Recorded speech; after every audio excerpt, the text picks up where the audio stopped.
আসসালামু আলাইকুম বন্ধুরা, আমি সকালে নাস্তা বানাবো, তার জন্য আমি সবকিছু কাটাকাটি করে রেডি করে নিয়েছি। এখন আমি শুধু চুলা ধরাবো। আমি প্রথমে জিরা গুঁড়া রোস্ট করে নিচ্ছি। এখন আমি চিংড়ি মাছ রান্না করব শসা দিয়ে, তার জন্য দিব তেল। এখন দিব পেঁয়াজ, কাঁচামরিচ। কাঁচামরিচগুলো একদম ঝাল না, এই জন্য এতগুলো মরিচ দিলাম। আদা রসুন টেবিল চামচের 1 চামচ, একটু পানি, স্বাদ মতো লবণ, হলুদ আধা চামচ, জিরা আধা চামচ, কারি পাউডার আধা চামচ, ধনিয়া 4 ভাগের 1 ভাগ, ধনিয়া পাতা সামান্য। সরি বন্ধুরা, ভাজা জিরা পাউডারটা দেওয়ার সময় ভিডিওটা বন্ধ হয়ে গিয়েছিল। একটু টমেটো। মশলাটা কষানো হয়ে গেছে। আমি শুকনো মরিচ গুঁড়া খাই না, এই জন্য আমি শুকনো মরিচটা দিই না। আপনারা যারা পছন্দ করেন তারা অবশ্যই দিবেন। আর আমার মেয়ের জামার জন্য নাস্তা, শুধু একজন মানুষের জন্য, এই জন্য কম কম করে বানাচ্ছি। আপনারা আমার সাথে থাকেন প্লিজ, আমার ভিডিওটা দেখেন। যদি আপনাদের ভালো লাগে অবশ্যই আপনারা এভাবে করে খাবেন।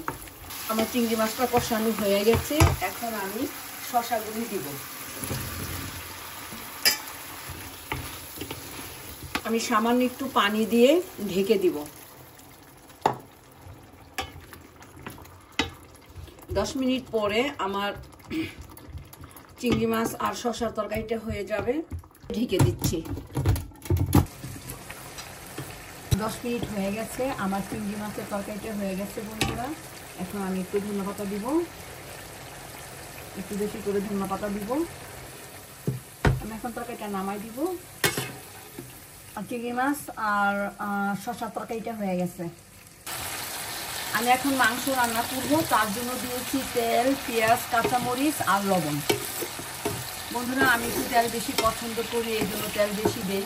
আপনারা যারা কম পছন্দ করেন তারা কম দিবেন, কম খাবেন। 3 চামচের 2 চামচ আদা রসুন, একটু পানি, একদম ভর্তি করে 1 চামচ হলুদ, সমান সমান 1 চামচ জিরা, সমান সমান 1 চামচ কারি পাউডার, ধনিয়া 4 ভাগের 1 ভাগ, পরিমাণ মতো গরম মশলা পাউডার 1 চামচ, আধা চামচ মরিচের গুঁড়া দিলাম। মাংসের মশলাটা কষানো হয়ে গেছে। আমি এখন মাংসগুলা দিব।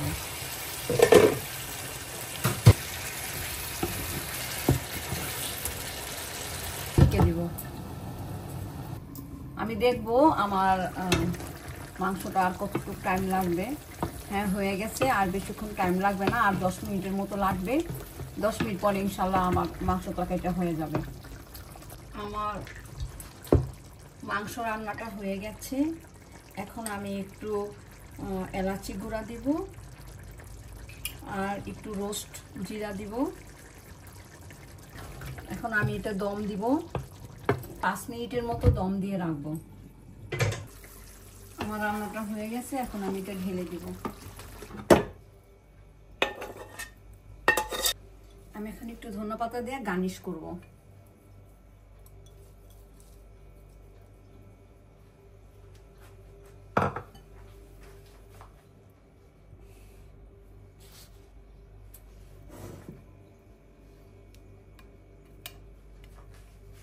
আমি এখন সুজির হালুয়া বানাবো। আমি সুজিগুলো ভালো করে ভেজে নেব। আমি এখন ঘি দিব, একটু এলাচি গুঁড়া দিব, এখন দুধ গুঁড়া দিব, চিনি,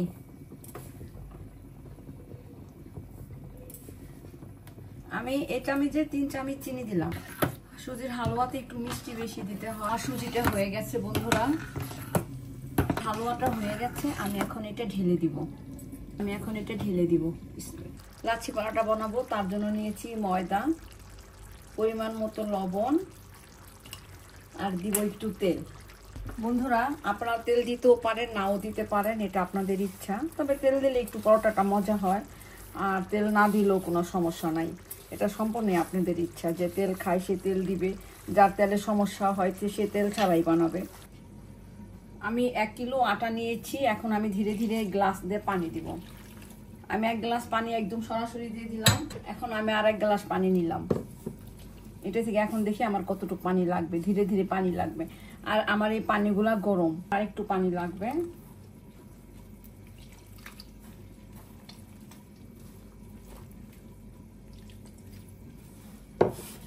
আটা ছানা হয়ে গেছে। আমি এখন আটাটা 20 মিনিটের মতো রেস্ট করব। উপরে একটু অয়েল দিব, উপরে একটু অয়েল দিয়ে রাখবো। আমি 10 মিনিটের মতো আটাটা রেস্ট করব।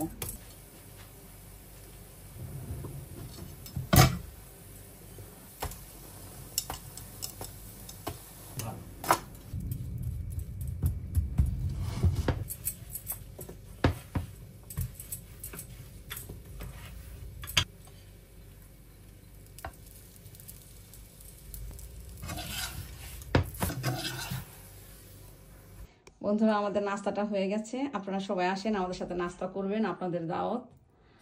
এতটা টাইম আমার সাথে থাকার জন্য আপনাদেরকে অনেক ধন্যবাদ। আপনারা সবাই ভালো থাকেন। আমার নাস্তাটা যদি আপনাদের পছন্দ হয় অবশ্যই আপনারা বানায় খাবেন। আমাদের জন্য দোয়া করবেন। আল্লাহ হাফেজ।